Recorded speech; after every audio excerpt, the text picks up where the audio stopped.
सोचने से कहाँ मिलते हैं तमन्नाओं के शहर, सोचने से कहाँ मिलते हैं तमन्नाओं के शहर, चलना भी ज़रूरी है मंजिल को पाने के लिए। तो यदि आपके जीवन में कोई मंजिल है, आप भी कहीं पहुंचना चाहते हैं, तो आपको उसके लिए प्रयास करना पड़ता है, मेहनत करनी पड़ती है। और यदि आपकी जो मंजिल है वो CUET PG पॉलिटिकल साइंस को क्रैक करना है, उसमें अच्छे मार्क्स लाने हैं और बड़े बड़े यूनिवर्सिटीज़ जैसे JNU, BHU, DU, AU में एडमिशन प्राप्त करना है, तो आपको अभी से अपनी तैयारी स्टार्ट कर देनी होगी। तो नमस्कार, मैं Prashant Dwivedi, junior research fellow political science, आप सभी का मालवीय एकेडमी के लर्निंग प्लेटफॉर्म पर स्वागत करता हूं। और आज हम लोग इस बात पर डिस्कस करेंगे कि अगर हमें CUET PG पॉलिटिकल साइंस में अच्छे स्कोर लाने हैं तो ऐसी कौन सी स्ट्रेटजी है जिसको हम फॉलो करके वो काम कर सकते हैं और अच्छे अच्छे संस्थानों में एडमिशन प्राप्त कर सकते हैं। तो आज हम लोग ये डिस्कस करेंगे कि हम कौन सी ऐसी स्ट्रेटजी को फॉलो करें, हमारा सिलेबस क्या क्या है उसके बारे में बात करेंगे, उसके साथ साथ एग्ज़ाम पैटर्न क्या है, कौन कौन सी ऐसी बुक्स हैं जिन्हें हमें फॉलो करना है। तो इन सभी बातों पर आज हम लोग बात करेंगे। लेकिन उसके पहले मैं चाहूँगा कि आप लोग मुझसे मुखातिब हो जाएं, मेरा इंट्रोडक्शन आप तक पहुँचे। मैं Prashant Dwivedi, junior research fellow in political science, मेरा ग्रेजुएशन इलाहाबाद विश्वविद्यालय एवं PG बनारस हिंदू यूनिवर्सिटी से हुआ है। मैं 2 बार नेट क्वालिफाई कर चुका हूं और इस बार मेरा जूनियर रिसर्च फेलो JRF भी मैंने उत्तीर्ण की है। तो अगर हम लोग बात करें CUET PG पॉलिटिकल साइंस 2025 की तैयारी के बारे में, तो सबसे पहली बात जो हमें याद रखनी है कि इसका जो कोड क्या है। CUET PG पॉलिटिकल साइंस का जो कोड है वो है HUQP18, यानी कि HUQP18। और आज के इस वीडियो में हम क्या डिस्कस करेंगे? आज हम डिस्कस करेंगे कि हमारी कंप्लीट स्ट्रेटजी क्या है, सिलेबस क्या है, एग्ज़ाम पैटर्न क्या होता है और कौन सी ऐसी बुक्स हैं जिनको हम फॉलो करके अच्छे marks CUET PG political science में ला सकते हैं। ठीक है, तो हम सभी अपनी इस वीडियो को आगे बढ़ाते हैं और समझते हैं कि कैसे हम जो है इस एग्ज़ाम में अच्छा कर सकते हैं, बेहतर कर सकते हैं। क्योंकि जब तक सटीक रणनीति नहीं होती है, जब तक आप स्ट्रेटजी आपके पास नहीं होगी, तब तक वो जो एक धार होती है तैयारी में वो नहीं हो पाती है और हमारे कम मार्क्स आते हैं, जिसकी वजह से हमें जो एक बिलो स्टैंडर्ड जो कॉलेज हैं उसमें जा कर के जो है एडमिशन लेना पड़ता है, जिससे कि हमारा एकेडमिक्स प्रभावित होता है। तो हमें अच्छे संस्थानों JNU, BHU, DU, AU में एडमिशन मिले, इसलिए ज़रूरी है कि हम अच्छी स्ट्रेटजी को फॉलो करें। तो आइए हम उस पर आगे बात करते हैं। तो अगर सबसे पहले हम बात करें CUET के बारे में कि आखिर CUET होता क्या है, ठीक है, तो CUET का जो फुल फॉर्म है वो है कॉमन यूनिवर्सिटी एंट्रेंस टेस्ट। ठीक है, ये NTA के द्वारा कराया जाता है। ठीक है, नेशनल टेस्टिंग एजेंसी इसका फुल फॉर्म है, इसके द्वारा ये कराया जाता है। ठीक है, और ये कॉमन एग्ज़ाम है फॉर ऑल सेंट्रल यूनिवर्सिटीज़, मतलब बहुत सारी सेंट्रल यूनिवर्सिटीज़ जो हैं वो इसके थ्रू जो है एडमिशन्स लेती हैं। जैसे बड़े बड़े प्रीमियर इंस्टीट्यूट जैसे JNU, BHU, DU, BBAU, और यहाँ तक कि इस सिलेबस को कंप्लीट करने के बाद इलाहाबाद विश्वविद्यालय तो इसमें नहीं शामिल है CUET में, वो अपना अलग से कंडक्ट कराता है। लेकिन इस सिलेबस को, जो CUET का सिलेबस है, इसको जब हम कंप्लीट करते हैं तो वहाँ की भी जो प्रिपरेशन है वो हमारी कंप्लीट हो जाती है। तो अगर हमें JNU, BHU, DU जैसे संस्थानों में एडमिशन लेना है तो हमें इस एग्ज़ाम को, CUET PG एग्ज़ाम को देना ही पड़ेगा। और अभी जो इसकी एक्सपेक्टेड डेट है CUET PG की, वो आप समझ सकते हैं कि मिड मार्च के समथिंग में, मिड मार्च में इसका जो है एग्ज़ाम होने वाला है। ठीक है। तो अभी हमारे पास लगभग 5-6 महीने का समय है, तो हम कोशिश करेंगे कि उसमें जो भी पूरी हमारी तैयारी है वो अच्छी से सुदृढ़ हो जाए, क्योंकि जैसे हम लोगों ने स्टार्ट किया कि अगर हमें किसी मंजिल तक पहुंचना है तो हमारी तैयारी शानदार होनी चाहिए, जिससे कि जब हम उस पड़ाव पर पहुंचें जहां पर कि हमारी परीक्षा होने वाली हो, तब हमारी तैयारी इतनी सुदृढ़ हो कि कोई भी एग्ज़ाम हमें रोक ना सके। ठीक, तो इसी बात पर कि खुद पर विश्वास रख, हर मुश्किल आसान होगी। खुद पर विश्वास रख, हर मुश्किल आसान होगी।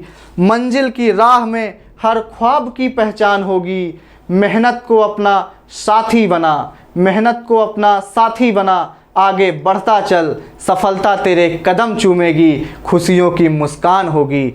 तो अभी से पढ़ाई स्टार्ट करनी है। आज इस स्ट्रेटजी के वीडियो को जब आप लोग देख रहे हैं तो उसी समय से आपकी पढ़ाई स्टार्ट हो जानी चाहिए। आप अपनी रणनीति बना लेना चाहिए आपको कि कितने टाइम में हमें क्या ख़त्म करना है, कौन कौन सी किताबें पढ़नी हैं, क्या हमारा सिलेबस है, ये सारी चीज़ें आपके दिमाग में क्लियर हो जानी चाहिए, जिससे कि आने वाले जो एग्ज़ाम हैं उसमें आपको उससे बहुत फ़ायदा मिलेगा। अगर हम एग्ज़ाम पैटर्न की बात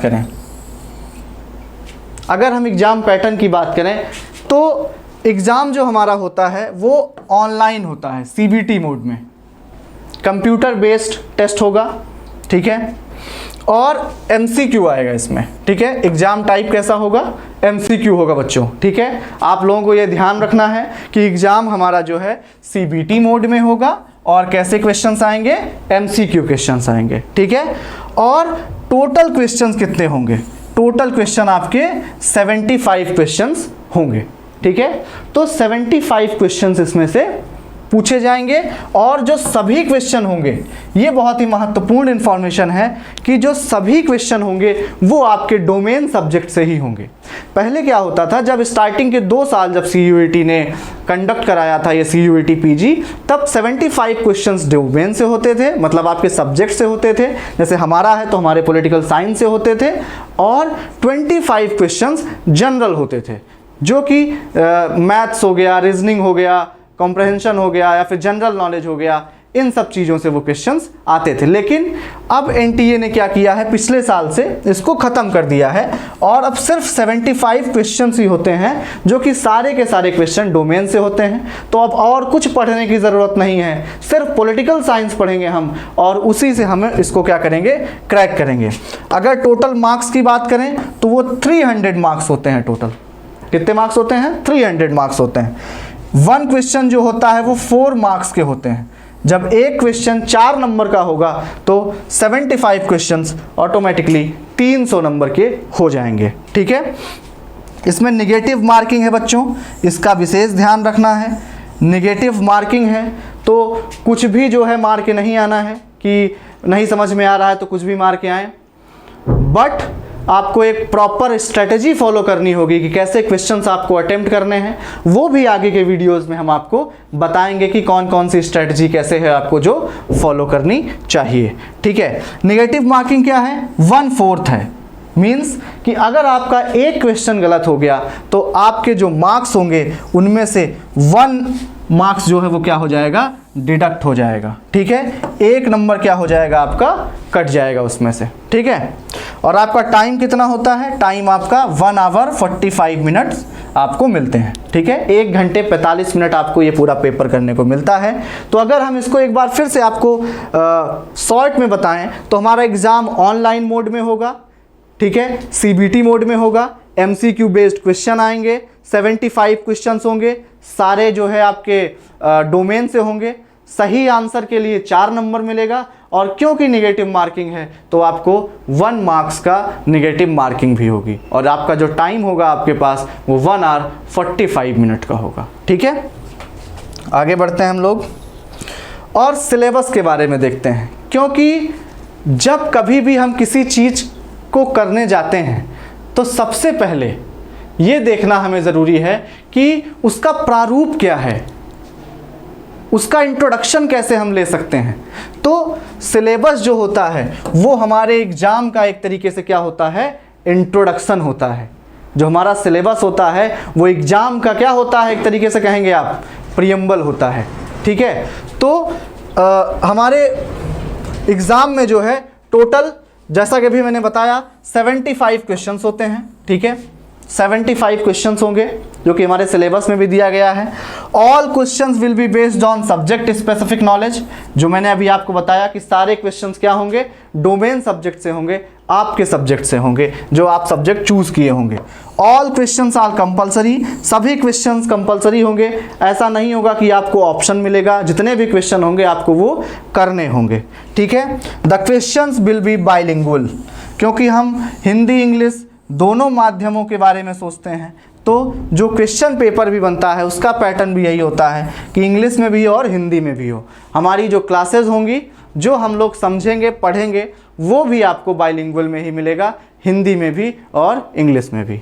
ठीक है, तो सिलेबस की अगर बात करें हम, तो सिलेबस में कई सारे चैप्टर्स हैं, कई सारे पार्ट्स में आपका जो सिलेबस है वो डिवाइडेड है। ठीक है, तो जो सबसे पहला पार्ट है वो क्या है, वेस्टर्न पॉलिटिकल फिलॉसफी। ठीक है, जो सबसे पहला पार्ट है वो क्या है, वेस्टर्न पॉलिटिकल फिलॉसफी है। और आपको ये बहुत ही ध्यान से पढ़ना पड़ेगा, क्योंकि ये one of the important unit है।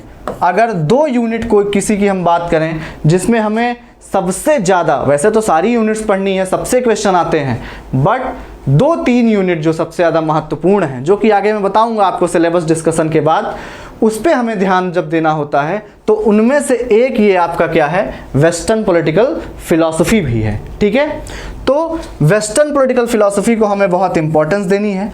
अब अगर इसके सिलेबस के बारे में देखें तो प्लेटो बहुत ही महान थिंकर हैं। जब हम पढ़ेंगे हम लोग तब देखेंगे कि Plato one of the outstanding philosopher हैं पूरे in the history of western philosophy.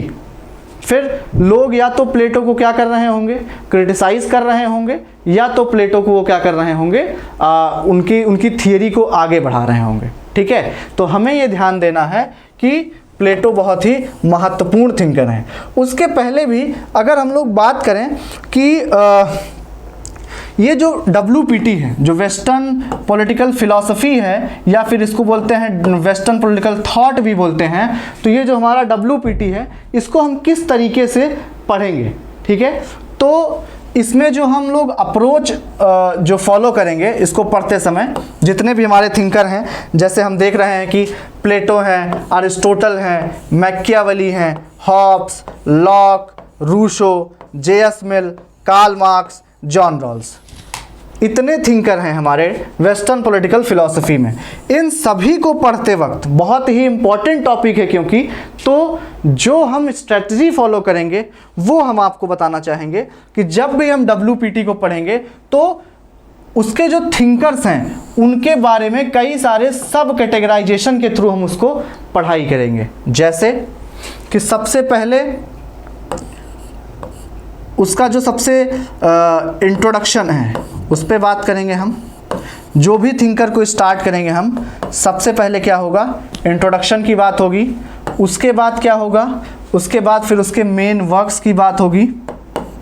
ठीक है, इंट्रोडक्शन, मेन वर्क्स। ठीक है, अब इंट्रोडक्शन में क्या क्या आएगा, इंट्रोडक्शन में अगर हम बात करें तो उसका लाइफ एंड टाइम आएगा, लाइफ एंड टाइम। ठीक है, दूसरी अगर हम बात करें तो वो किस आइडियोलॉजी को बिलोंग करता है थिंकर, उसके बारे में हम लोग बात करेंगे। उसके बाद उसकी इम्पॉर्टेंस क्या है, उस पार्टिकुलर थिंकर की वेस्टर्न पॉलिटिकल थॉट में या वेस्टर्न पॉलिटिकल फिलॉसफी में उसकी इम्पॉर्टेंस क्या है, उसका प्लेस क्या है। ठीक है, तो ये हम चीज़ें पढ़ेंगे, क्योंकि लाइफ एंड टाइम और उस थिंकर का कॉन्टेक्स्ट जानना बहुत ही महत्वपूर्ण होता है। ठीक है, पहली बात हम उसको इंट्रोडक्शन पढ़ेंगे उसका, फिर उसके मेन वर्क्स पढ़ेंगे, क्योंकि CUET PG में आप लोगों को पता है कि अभी मैं आपको क्वेश्चंस भी दिखाऊंगा कि बुक्स से काफ़ी ज़्यादा क्वेश्चन आते हैं। एक तो डायरेक्ट बुक्स पूछ लेता है, और दूसरी बात ये भी होती है कि बुक्स का कंटेंट क्या है, उसके अंदर किसी थिंकर ने बुक्स में क्या लिखा हुआ है, ये भी जो है महत्वपूर्ण होता है। तो उन दोनों बातों को हम लोग बहुत अच्छे तरीके से कवर करेंगे।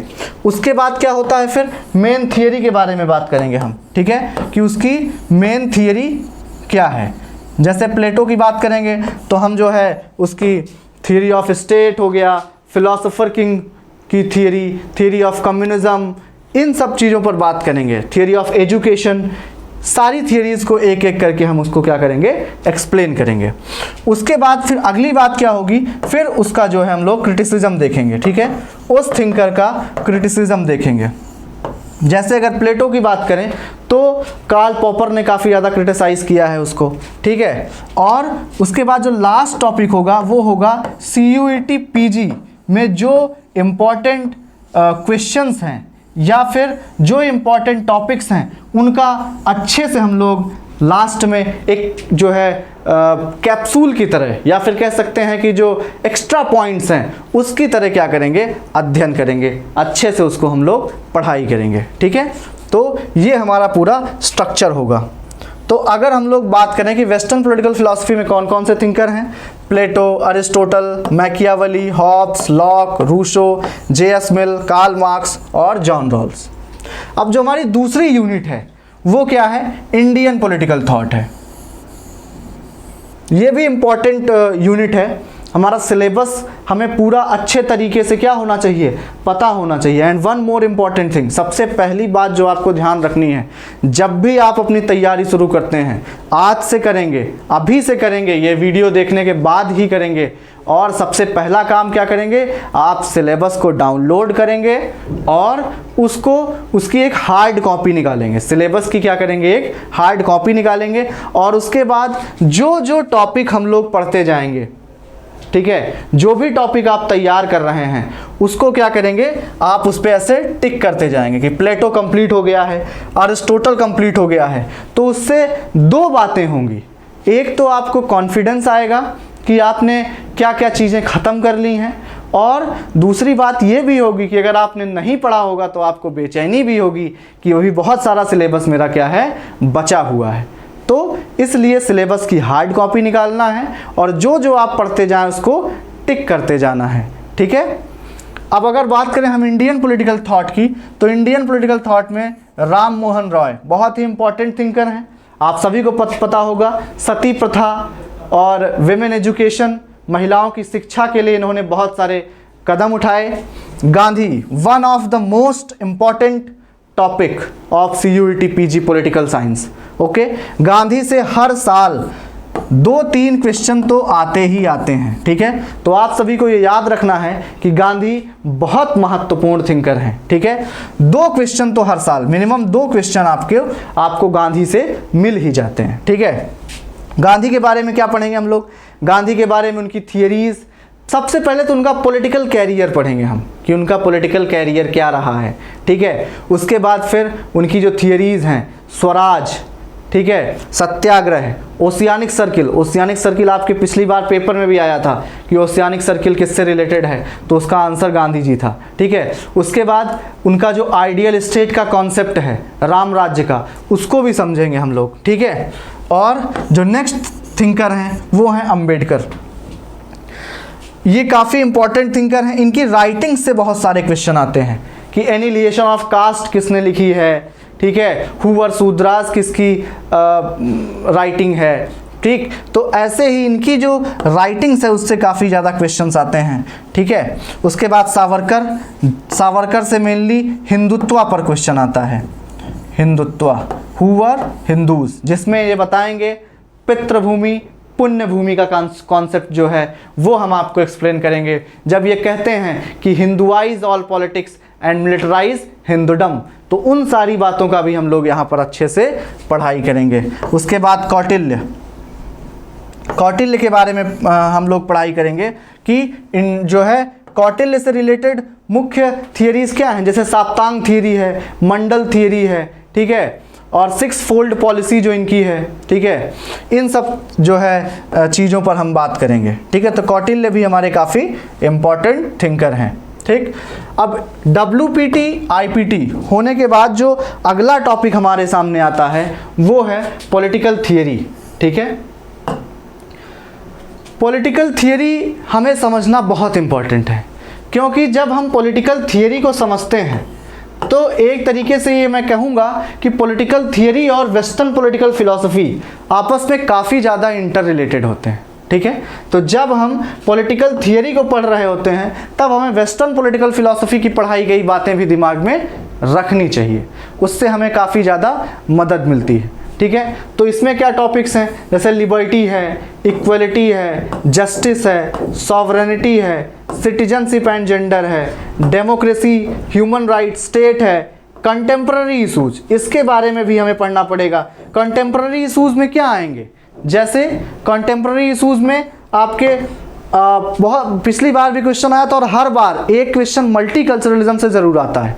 तो जो कंटेम्प्ररी इशू है उसमें आपका क्या आ जाएगा, मल्टी कल्चरलिज्म आ जाएगा, मल्टी कल्चरलिज्म, ठीक है। तो मल्टी कल्चरलिज्म आपका किस में आएगा, कंटेम्प्ररी इशूज में आएगा। फेमिनिज्म की आइडियोलॉजी है, वैसे तो इसमें फेमिनिज्म की एकमात्र आइडियोलॉजी फेमिनिज्म की दिया है, बट हम कोशिश करेंगे कि हम लिबरलिज्म ज़रूर से ज़रूर पढ़ें, क्योंकि लिबरलिज्म की आइडियोलॉजी को जब हम पढ़ते हैं तो एक पूरा जो पॉलिटिकल थियरी है, WPT है, IPT है, उसके बहुत सारे क्वेश्चंस ऑटोमेटिकली हमसे हो पाते हैं। जो स्टेटमेंट वाले, असर्शन रीजन वाले जो क्वेश्चंस आते हैं वो हम कर पाते हैं, क्योंकि आइडियोलॉजी को जब समझ लेते हैं हम तो हम थिंकर को समझ जाते हैं, और जब हम थिंकर को समझ जाते हैं तो हम क्वेश्चन समझ जाते हैं, ठीक है। तो इसलिए आइडियोलॉजी बहुत ही महत्वपूर्ण होता है। अब पॉलिटिकल थियरी के केस में हम मेनली क्या क्या पढ़ेंगे, सबसे पहले तो थियरी पढ़ेंगे, ठीक है, कि जो थियरी है उसको पढ़ेंगे, ठीक। उसके बाद क्या पढ़ेंगे, उससे रिलेटेड जो भी थिंकर होंगे उनको हम पढ़ेंगे, ठीक है। और उन थिंकर्स की क्या है, जो बुक्स हैं या फिर उनका कोई कोटेशन है, उन्होंने कुछ कहा है, उनके कुछ कथन हैं। तो ऐसे भी क्वेश्चन आते हैं कि डायरेक्ट कथन से क्वेश्चन आ जाता है कि ये कथन निम्नलिखित में से किस विचारक का है या किस थिंकर का है, ठीक है। तो इन चार बातों को मेनली हम लोग क्या करेंगे, इसमें पढ़ेंगे, थियरी, थिंकर, बुक और आपका कोट उनका जो होगा, ठीक है, उनके जो कथन होंगे, ठीक। तो ये हमारा 3 यूनिट का कंप्लीट होता है सिलेबस में। अगर हम और आगे बात करें तो इंटरनेशनल रिलेशन मतलब अंतर्राष्ट्रीय संबंध, ठीक है। अंतर्राष्ट्रीय संबंध भी बहुत ही महत्वपूर्ण यूनिट है। हर साल इससे भी लगभग 12-15 क्वेश्चन तो आते ही। अभी हम लोग एनालिसिस देखेंगे कितने क्वेश्चंस आते हैं किस साल से, लेकिन ये भी बहुत ही इम्पॉर्टेंट यूनिट है। इसमें रियलिज्म, लिबरलिज्म पढ़ेंगे, उसके बहुत सारे, क्योंकि ये मेटा आइडियोलॉजीज होती हैं ये एक तरीके से, तो इसमें बहुत सारे इसके स्ट्रैंड्स होते हैं, मतलब बहुत सारे प्रकार होते हैं, तब उसको हम लोग क्या करेंगे, अच्छे से उसको भी हम पढ़ेंगे, ठीक है। फिर चाहे वो रियलिज्म हो या लिबरलिज्म हो, ठीक। उसके बाद कोल्ड वॉर पॉलिटिक्स, जैसा कि हम जानते हैं कि जब वर्ल्ड वॉर 2 के बाद का जो फेज था, उसके बाद कोल्ड वॉर हमारा स्टार्ट हुआ था, ठीक है, मेनली USA और USSR के बीच में, जो कि 1989-90 में जाकर के ख़त्म होता है। तो उसके बीच में जो पूरी पॉलिटिक्स थी, जो चीज़ें हो रही थी, जो घटनाएं हो रही थी, जैसे आपका ट्रूमैन डॉक्ट्रिन हो गया, बर्लिन ब्लॉकेड हो गया, ठीक है, सुएज क्राइसिस हो गई, कोरियन वॉर हो गया, इन सब चीज़ों पर हम क्या करेंगे, बात करेंगे। एक लाइन से करेंगे, क्योंकि इससे क्वेश्चन भी आता है। अभी जो है पिछले PYQ में जो है क्वेश्चन आया था कि इन जो इवेंट्स हैं इनको क्रोनोलॉजिकली आप लोग क्या करें, अरेंज करें। तो क्रोनोलॉजिकली अरेंज करने में वो इवेंट दे देता है कोल्ड वॉर का, और आपको उसको अरेंज करना होता है। तो अगर आप उसको अच्छे से पढ़े होंगे, समझे होंगे, तभी आप उसको जो है उसमें अरेंज कर पाएंगे। तो ये बहुत ही महत्वपूर्ण टॉपिक है। उसके बाद कुछ ऑर्गेनाइजेशंस हैं, जैसे NAM, नॉन अलाइंड मूवमेंट, इसके बारे में हम बात करेंगे। नॉन अलाइंड मूवमेंट में जो है इंडिया का काफ़ी बड़ा योगदान रहा था, पंडित जवाहरलाल नेहरू का काफ़ी योगदान रहा था, उनके बारे में पढ़ेंगे। सार्क के बारे में पढ़ेंगे। UNO, यूनाइटेड नेशन के बारे में पढ़ेंगे। आसियान, EU, इन सारे ऑर्गेनाइजेशंस के बारे में हम लोग डिटेल से स्टडी करेंगे, ठीक है। और उसके बाद फिर इंडियन फॉरेन पॉलिसी, ठीक है, पार्टिकुलरली विद चाइना, पाकिस्तान और यूएसए। तो जो हमारी फॉरेन पॉलिसी है उसके बारे में पहले थोड़ा सा पढ़ेंगे, और उसके बाद फिर जो 3 देश ये दिए गए हैं, चाइना, पाकिस्तान और यूएसए, इनके साथ जो हमारी फॉरेन पॉलिसी है उसके बारे में हम क्या करेंगे, पढ़ाई करेंगे। ठीक है, कंप्लीट करेंगे। उसके बाद फिर जो हमारी अगली यूनिट है, ये एक प्रकार से कह सकते हैं कि सबसे महत्वपूर्ण ट्रिपल स्टार, जो ट्रिपल स्टार यूनिट है जिसको कह सकते हैं हम लोग, क्योंकि ये बहुत महत्वपूर्ण है। ठीक है, इससे 20 क्वेश्चन अगर एवरेज मान के चला जाए तो 20 क्वेश्चन तो आते हैं, हर साल आते हैं। और एक बात ध्यान रखना है कि इससे, इस यूनिट से, इंडियन गवर्नमेंट एंड पॉलिटिक्स की यूनिट से स्टैंडर्ड क्वेश्चन भी आते हैं।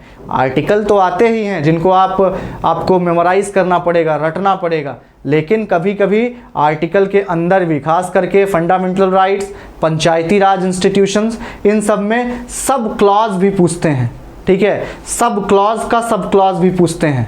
ठीक है, तो इसके बारे में हमें जो है पढ़ाई सही से, अच्छे तरीके से हमें इसको समझना होगा और याद रखना होगा। ठीक है, जैसे इसमें टॉपिक क्या है, प्रियम्बल। जैसा कि हम जानते हैं कि प्रियम्बल को क्या कहते हैं, identity card of Indian constitution. ठीक है, तो सबसे पहले हम प्रियम्बल पढ़ेंगे। Making of the constituent assembly, कि कैसे हमारा कॉन्स्टिट्यूशन बना उसके बारे में देखेंगे।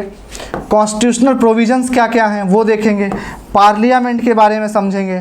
Cabinet, prime minister, president, fundamental rights, fundamental duties, directive principles of state policy, amendment, governor, state government, federalism, political parties, national and regional, elections, local government, judiciary and governance.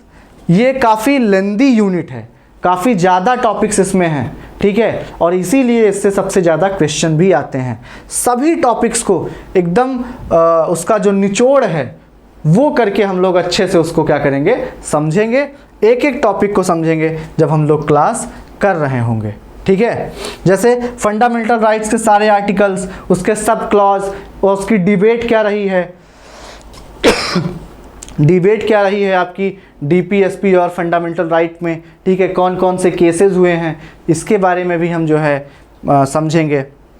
ठीक है, उसके बाद प्रेसिडेंट और कैबिनेट, पार्लियामेंट का क्या connection है, इन तीनों को भी समझेंगे अच्छे से हम। इलेक्शंस कैसे होते हैं, ठीक है, पॉलिटिकल पार्टीज़ क्या हैं, नेशनल पार्टीज़ का भी कुछ क्राइटेरिया होता है, रीजनल पार्टीज़ का क्राइटेरिया होता है। ठीक है, उस क्राइटेरिया को जो फॉलो करते हैं उन्हें नेशनल पार्टी का दर्जा मिलता है, और जो रीजनल वाला क्राइटेरिया है उसको फॉलो करते हैं उनको रीजनल पार्टी का जो है आपका टैग मिलता है। ठीक है, और तो ये बहुत ही इंपॉर्टेंट टॉपिक है इंडियन गवर्नमेंट एंड पॉलिटिक्स, इसे हमें ध्यान रखना है। ठीक है, अगर हिंदी में देखें तो अंतर्राष्ट्रीय संबंध में यथार्थवाद और उदारवाद, शीत युद्ध की राजनीति, गुट निरपेक्ष आंदोलन, सार्क, संयुक्त राष्ट्र संघ, आसियान, यूरोपीय संघ, भारत की विदेश नीति, विशेष रूप से चीन, पाकिस्तान और अमेरिका के साथ। उसके बाद अगर हम भारतीय सरकार और राजनीति उसके बारे में बात करें तो प्रस्तावना, संविधान सभा का निर्माण, संवैधानिक प्रावधान, संसद, मंत्रिमंडल, प्रधानमंत्री, राष्ट्रपति, मौलिक अधिकार, ये सभी टॉपिक्स हैं इसमें।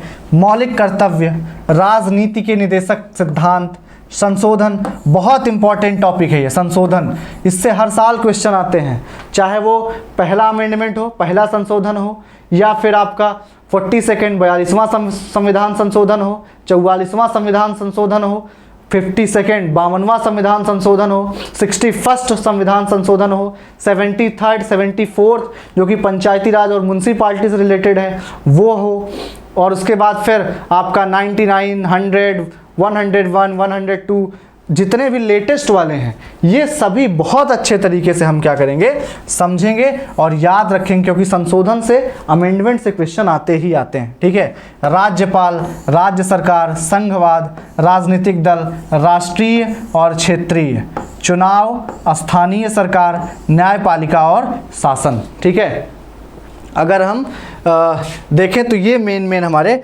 सिलेबस हैं इस टॉपिक के। और अगर हम अगले यूनिट की बात करें तो कंपैरेटिव गवर्नमेंट एंड पॉलिटिक्स, मतलब तुलनात्मक सरकार और राजनीति, इसमें क्या है, इससे भी क्वेश्चन आते हैं और काफ़ी इम्पॉर्टेंट टॉपिक है हमारा ये।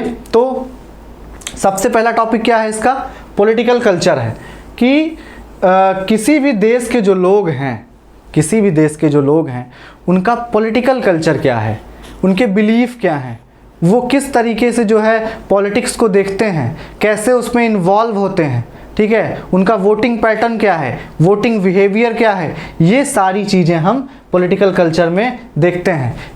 इसमें आलमंड वर्बा और लुसियन पाई काफ़ी ज़्यादा इन्होंने काम किया है, ठीक है। जैसे कि वो बताती हैं, लुसियन पाई का है कि सब्जेक्ट पॉलिटिकल कल्चर, ठीक है, पैरोकियल कल्चर, पार्टिसिपेंट कल्चर और सिविक कल्चर, उन्होंने 4 उसमें डिवाइड किया है। सारी चीज़ों को हम क्या करेंगे, अच्छे से पढ़ेंगे। और कल्चर तो आपको पता ही है कि संस्कृति, जहाँ पर हम रह रहे होते हैं, जिस तरीके से रह रहे होते हैं, वो क्या होता है, हमारी संस्कृति होती है, ठीक है। पॉलिटिकल पार्टीज़ की बात करें हम लोग करेंगे कि आपका जो है, और इस पॉलिटिकल कल्चर में हम मुख्यतः कौन कौन से देश की स्टडी करेंगे, ठीक है। तो यूएसए, यूके,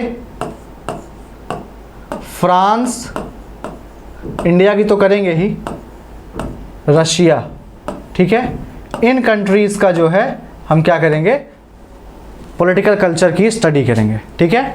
और उसके बाद यहाँ पर देखेंगे कि पार्टीज़ कैसी हैं, 1 डोमिनेंट पार्टीज़ हैं या टू पार्टी सिस्टम है या मल्टी पार्टी सिस्टम है, ठीक है, उनके बारे में बात करेंगे। डुअर्जर की जो थियरी है उसकी बात करेंगे, ठीक है। इलेक्टोरल सिस्टम की बात करेंगे और अप्रोचेस, जो कंपैरेटिव पॉलिटिक्स के अप्रोचेस हैं, जैसे सिस्टम अप्रोच डेविड ईस्टन का, और आपका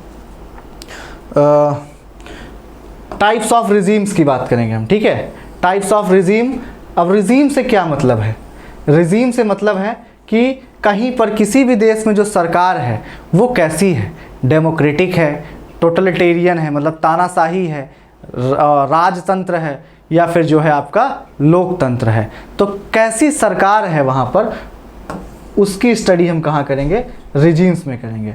अप्रोच में आपका सिस्टम अप्रोच और स्ट्रक्चरल फंक्शनल अप्रोच सबसे मेन होगा, ठीक है। उसके बाद अगर हम लोग बात करें पब्लिक पॉलिसीज़ की, ठीक है, जो हमारी अगली यूनिट है, तो गवर्नमेंट बहुत सारी पॉलिसीज़ बनाती है for the welfare of the people, for the welfare of its citizen, लोगों की भलाई के लिए बहुत सारी पॉलिसीज़ बनाती है। जैसे मनरेगा हो गया, प्रधानमंत्री उज्ज्वला योजना, right to information, right to education, जैसी बहुत सारी पॉलिसीज़ हमारे भारत में और हर जगह पर भी क्या होती है, बनती है। लेकिन हमें यहाँ पर क्या करना है, इंडिया से रिलेटेड जो भी पब्लिक पॉलिसीज़ हैं उनका अध्ययन करना है, अच्छे से समझना है, उनके मॉडल के बारे में, प्रोसेस, किस प्रोसेस के थ्रू वो बनती है और कितने तरह की होती है, टाइप्स क्या होते हैं, प्रकार क्या होता है, प्रक्रिया क्या होती है उनकी, और मॉडल क्या होता है सार्वजनिक नीतियों की। इसको हम क्या करेंगे, अच्छे से समझने का प्रयास करेंगे। उसके बाद जो हमारी लास्ट यूनिट है, last but not the least, मतलब बहुत महत्वपूर्ण टॉपिक है ये भी, general issues of contemporary relevance. हम जिस समय में रह रहे होते हैं उस समय की जो बातें हैं उसे भी समझना हमारा कर्तव्य होता है, उसको भी हम समझेंगे तभी हम जो है आगे जो फ्यूचर है उसको सुदृढ़ मजबूत बना सकते हैं।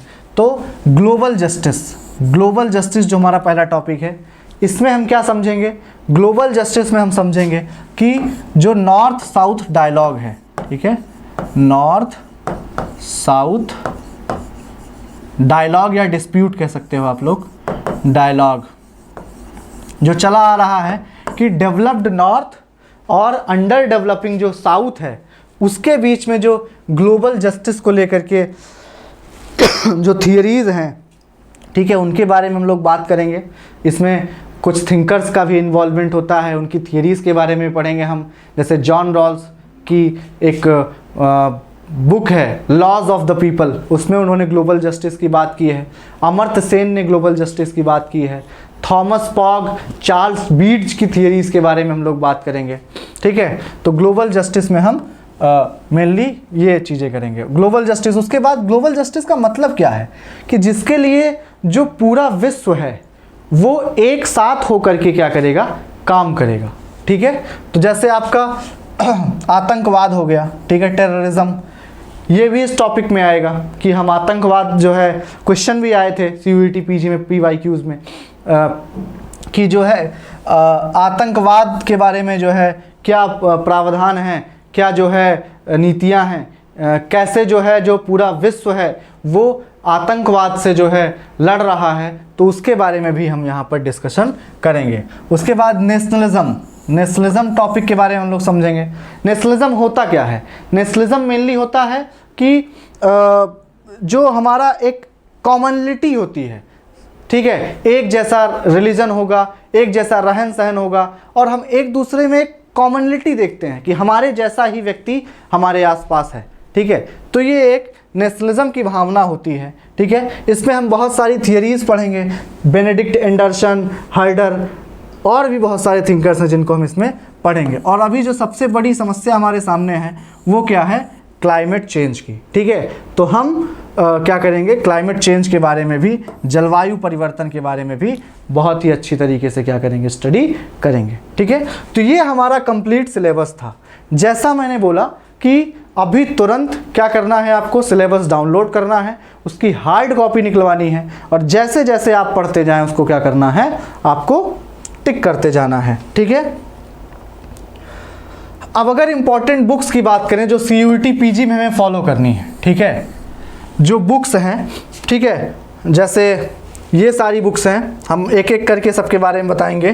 तो जो OP गाबा है, ठीक है, WPT western political thought, Indian political thought और पॉलिटिकल थियरी, ठीक है, इन तीनों के लिए कौन सी बुक हमें फॉलो करनी है? OP गाबा। वैसे तो जो नोट्स होगा, जो स्टडी मटेरियल जो है मालवीय एकेडमी प्रोवाइड कराएगा, जब आप मालवीय एकेडमी का कोर्स ज्वाइन करेंगे तब आपको हम सारा एकदम अच्छी तरीके से जो हमारी नोट्स बनी हुई है, ठीक है, वो हम आपको प्रोवाइड करेंगे।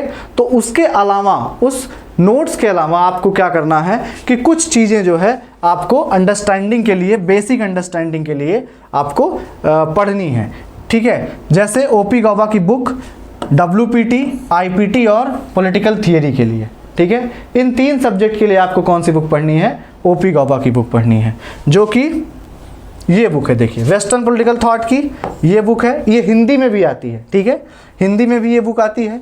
इंडियन पॉलिटिकल थॉट ये भी हिंदी में आती है, ठीक है, और आपका an introduction to political theory ये भी हिंदी में आती है। तो हिंदी और इंग्लिश माध्यम के दोनों जो बच्चे हैं वो आप लोग क्या कर सकते हैं, इसको हिंदी और इंग्लिश में अपनी सुविधा अनुसार क्या कर सकते हैं, खरीद सकते हैं, ठीक है। उसके बाद अगर हम बात करें इंडियन गवर्नमेंट एंड पॉलिटिक्स की, तो इसके लिए बाइबल है, द बुक है, ठीक है, जिसको बोलते हैं ना कि द बुक है, M लक्ष्मीकांत, ठीक है, बहुत ही इंपॉर्टेंट बुक है ये, ठीक है, और इसको हमें क्या करना है, पढ़ना है, ठीक है। उसके बाद IR के लिए क्या है, IR के लिए कौन सी बुक फॉलो करनी है? Baylis and Smith. इसमें थियरी बहुत अच्छी दी गई है, ठीक है। बेलिस एंड स्मिथ में जो थियरेटिकल पार्ट है, खास करके रियलिज्म और लिबरलिज्म, आप इस बुक से एक बार ज़रूर पढ़ लेंगे।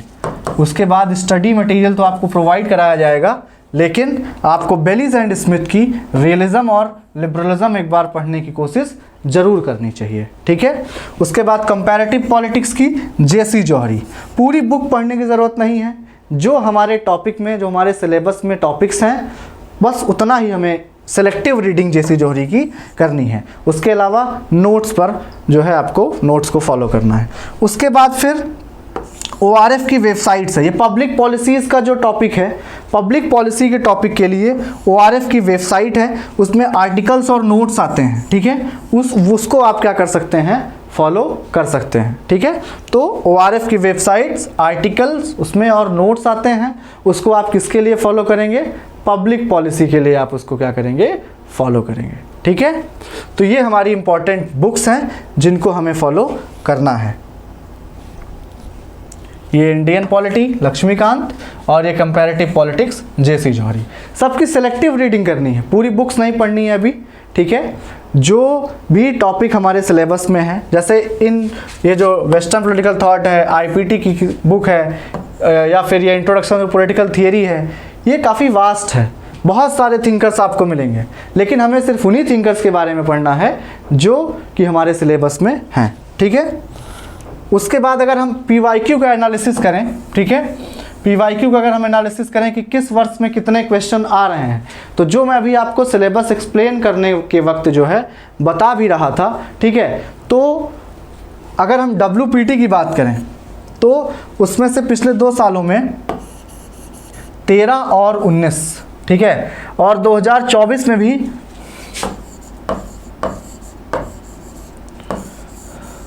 2024 में भी लगभग 15 से 17 क्वेश्चन इससे क्या हुए थे, आए थे WPT से भी, ठीक है। तो WPT हमारा बहुत ही महत्वपूर्ण जो है क्या है, एक टॉपिक है। IPT की बात करें तो इससे हर बार लगभग 4 से 5 क्वेश्चन क्या होते हैं, 4 से 5 क्वेश्चन इससे हर साल पूछे जा रहे हैं, ठीक है। पॉलिटिकल थियरी की बात करें तो पॉलिटिकल थियरी में एक बार 11 क्वेश्चंस आए थे और उसके बाद 14 क्वेश्चंस, ठीक है। और पिछले साल भी लगभग 10 से 12 क्वेश्चन इससे क्या हुए थे, पूछे गए थे, ठीक है। उसके बाद अगर IR की बात करें, इंटरनेशनल रिलेशन की, तो ये भी इससे भी काफ़ी ज़्यादा क्वेश्चंस आते हैं। अगर हम बात करें महत्वपूर्ण जो हमारी यूनिट्स हैं, IR हो गया, WPT हो गया, ठीक है, पॉलिटिकल थियरी हो गया और हमारा IGP हो गया, ये 4 यूनिट्स जो हैं वो लगभग 70% हमारे जो क्वेश्चंस हैं उसको कवर करती हैं, ठीक है। IGP और आपका इंटरनेशनल रिलेशन, WPT और पॉलिटिकल थियरी, ठीक है, ये बहुत ही महत्वपूर्ण टॉपिक्स हैं, ठीक है। तो अगर हम लोग बात करें IR की, तो IR से एक साल 13 क्वेश्चन आए 22 में, और 23 में 15 क्वेश्चन आए, और 24 में भी लगभग 15 से 16 क्वेश्चन इसमें से पूछे गए थे, ठीक है। और अगर हम कंपैरेटिव की बात करें तो कंपैरेटिव में 6 क्वेश्चन और 5 क्वेश्चन, ठीक है।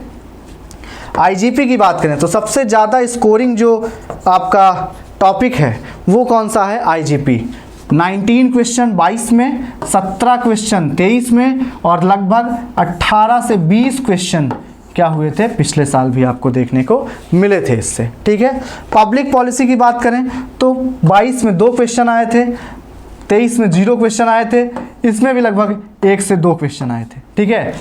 तो पब्लिक पॉलिसी और जो जनरल इशू है, इन दोनों का जो वेटेज है वो कम है, लेकिन है, ठीक है। ऐसा नहीं है कि इसको हम निगलेक्ट नहीं कर सकते हैं पूरी तरीके से, वेटेज कम है, लेकिन हमें यही वो टॉपिक्स हैं, क्योंकि लोग WPT पढ़ लेते हैं, थियरी पढ़ लेते हैं, IR पढ़ लेते हैं और IGP पढ़ लेते हैं और सोचते हैं कि हम सारा करके चले आएंगे, लेकिन ऐसा नहीं होता है, ठीक है। बच्चों ध्यान से समझिए कि ऐसा नहीं होता है। जो छोटी टॉपिक्स हैं जिनमें से कम क्वेश्चन आते हैं, जैसे IPT हो गया, ठीक है, आपका कंपैरेटिव पॉलिटिक्स हो गया, पब्लिक पॉलिसी हो गया, जनरल इश्यूज हो गया, ये क्या काम करते हैं, ये इनसे आप अच्छे संस्थानों में पहुंच पाते हैं। जो आपके 75 में से 50 क्वेश्चन सही हो रहे होते हैं, वो जब उसमें जब 10 क्वेश्चंस और जुड़ जाते हैं, तब वो 60 क्वेश्चन जब हो जाता है, तब आप बड़े बड़े संस्थानों में JNU BHU में एडमिशन क्या करते हैं, आपको मिलता है।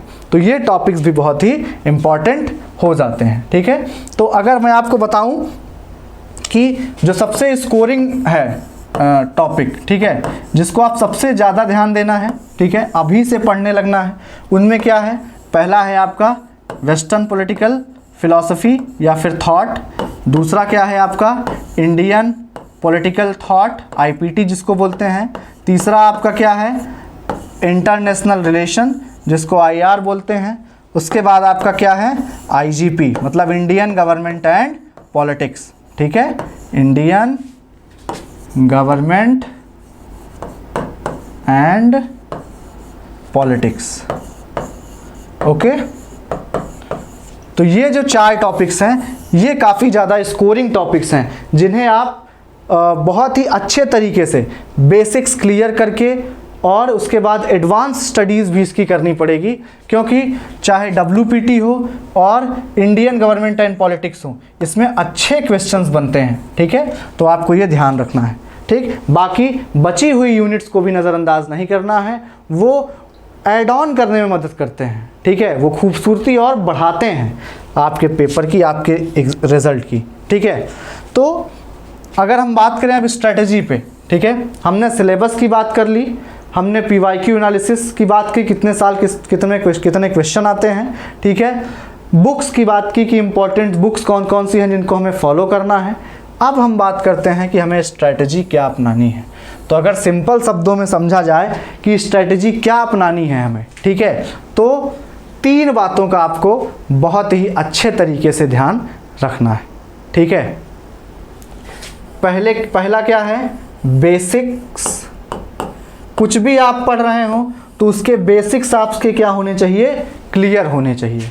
कोई भी आप थियरी पढ़ रहे हैं, कोई भी आप थॉट पढ़ रहे हैं, कंपैरेटिव पॉलिटिक्स पढ़ रहे हैं, यहाँ तक कि कॉन्स्टिट्यूशंस पढ़ रहे हैं, तब उसका बेसिक आपको क्या होना चाहिए, क्लियर होना चाहिए। ठीक है, उसके बाद दूसरी बात क्या है, बेसिक क्लियर होने के बाद आपको क्या आना चाहिए, फैक्चुअल नॉलेज आपकी अच्छी होनी चाहिए, फैक्चुअल नॉलेज।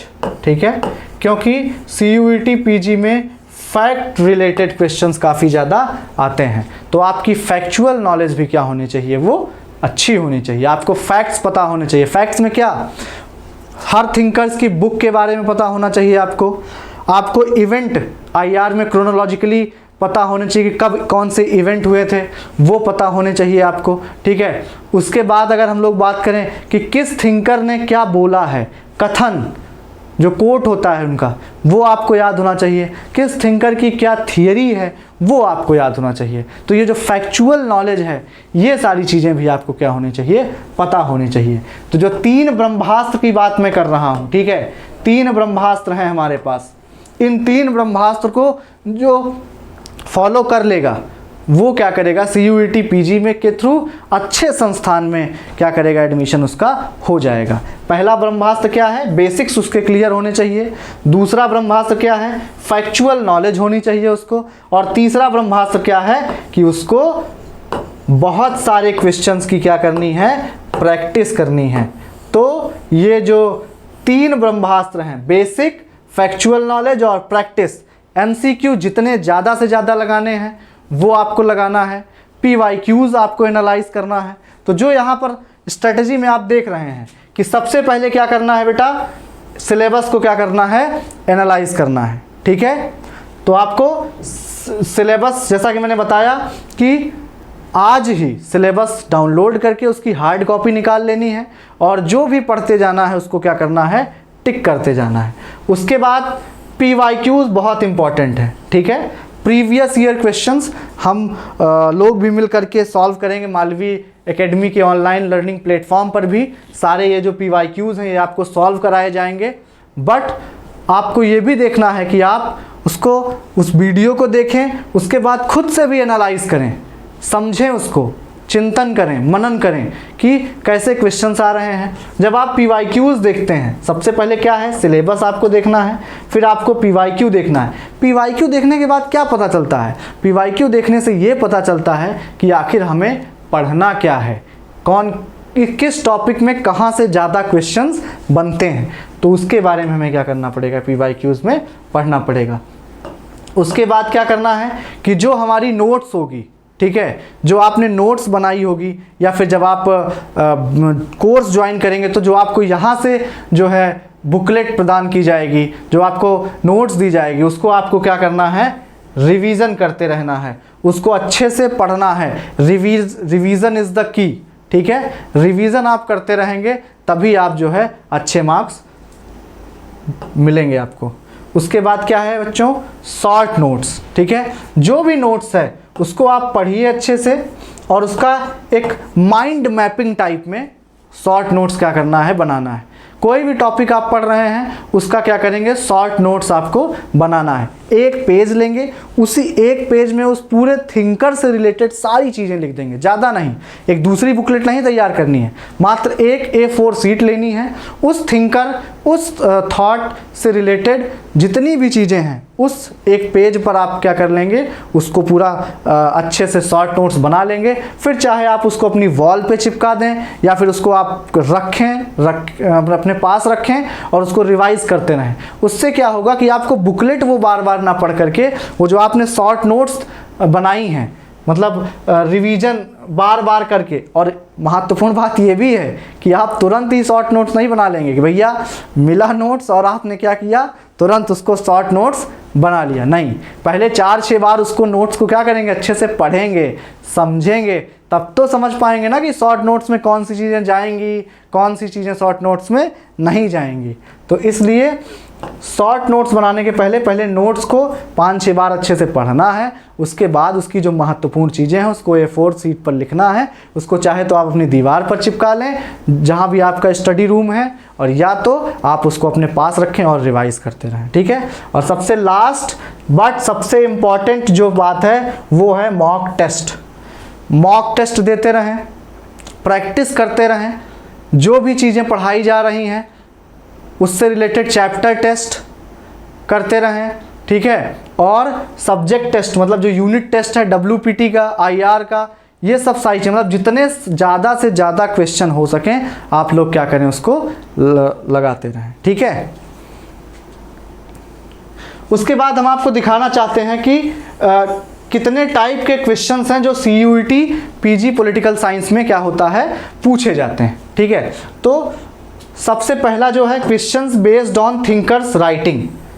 आपको ये ध्यान से देखना है कि कितने तरीके के क्वेश्चंस आते हैं, ठीक है। PYQ हम अगले वीडियोस में कराएंगे, बट अभी आपको क्या देखना है कि कितने तरीके के क्वेश्चंस आते हैं। तो सबसे पहला जो टाइप है क्वेश्चन का वो क्या है कि थिंकर्स की बुक के आधार पर क्वेश्चन आते हैं। जैसे आप देखेंगे कि लेवियाथन वॉज रिटन बाई, तो लेवियाथन एक बुक है जिसको कि किसने लिखा था, हॉब्स ने लिखा था, ठीक है। तो डायरेक्ट क्वेश्चंस आते हैं। इसीलिए मैं कह रहा हूँ कि हर एक थिंकर के बारे में उसकी जो बुक्स हैं और उसके जो मेन पॉइंट्स हैं उसको आप एक A4 शीट पेपर पर लिख करके चिपका दें अपने रूम में, जिससे कि आपकी नज़र बार बार उस पर पड़ती रहेगी और आपको वो चीज़ें क्या हो जाएंगी, याद हो जाएंगी। उसके बाद हु आर द शूद्रास, ये भी क्या है, बुक है। किसकी बुक है, अंबेडकर की बुक है, ठीक है। फिर क्या आता है, निकोमैकियन एथिक्स, ठीक है, ये किसकी बुक है, अरिस्टोटल की बुक है। तो डायरेक्ट बुक्स से भी क्वेश्चन क्या होते हैं, बनते हैं। दूसरे टाइप का क्वेश्चन क्या होता है, मैच द फॉलोइंग क्वेश्चंस, ठीक है। ऐसे क्वेश्चन दे दिए जाते हैं जिनको आपको मैच करना होता है, ठीक है।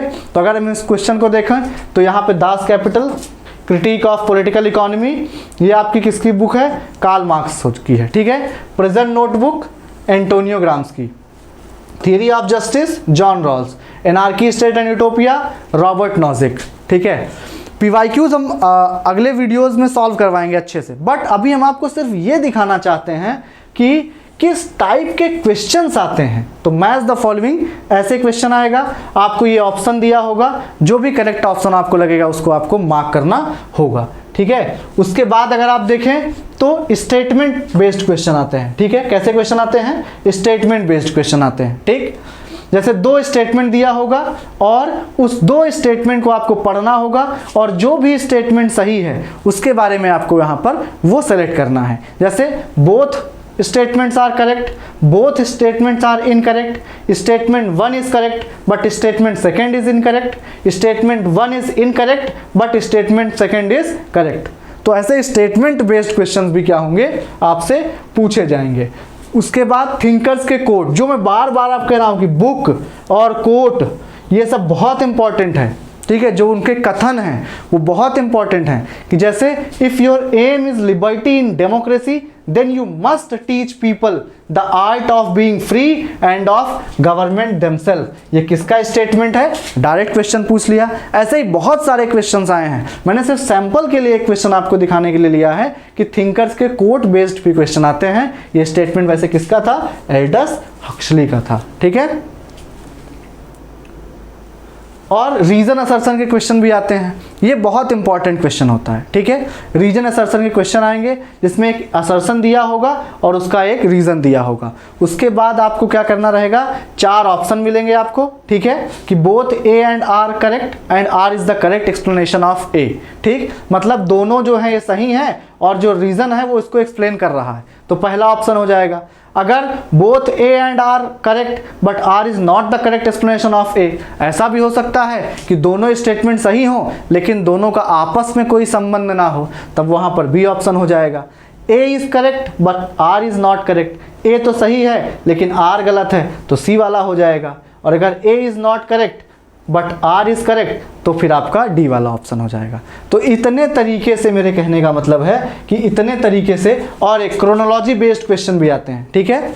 कैसे क्वेश्चन, क्रोनोलॉजी, जो कि भी मैं आपको बता रहा था, सिलेबस डिस्कशन के दौरान हम लोग ये सारी बातें क्या कर चुके हैं कि कैसे जो है किस तरीके के क्वेश्चन आपको पूछे जाएंगे, ठीक है। जैसे क्रोनोलॉजी में क्या हुआ, क्यूबन मिसाइल क्राइसिस, जब हम लोग कोल्ड वॉर पढ़ेंगे तो ये कोल्ड वॉर से रिलेटेड सारे जो हैं इवेंट्स हैं, ठीक है। सुएज क्राइसिस, सोवियत इंटरवेंशन इन Afghanistan, Vietnam war, Korean war. जब आप कोल्ड वॉर को अच्छे से पढ़ेंगे तब आपको पता चलेगा कि ये इवेंट्स कब हुए थे और आप इसको जो है क्रोनोलॉजिकली क्या कर पाएंगे, लगा पाएंगे, ठीक है।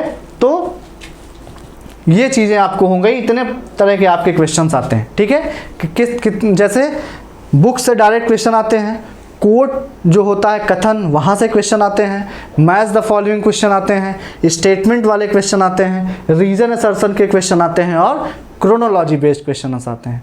तो ऐसे अपनी पढ़ाई को स्ट्रक्चर करना है जिससे कि आप मैक्सिमम मार्क्स आपको मिल सकें और आप अच्छे यूनिवर्सिटी में एडमिशन पा सकें। तो जितनी भी ये बातें मैंने आपको बताई हैं ये आपको अच्छे तरीके से फॉलो करनी है, तब आपकी जो मंजिल है वो आपसे दूर नहीं होगी, ठीक है। और अगर हम लोग बात करें मालवीय एकेडमी की, तो हमने CUET PG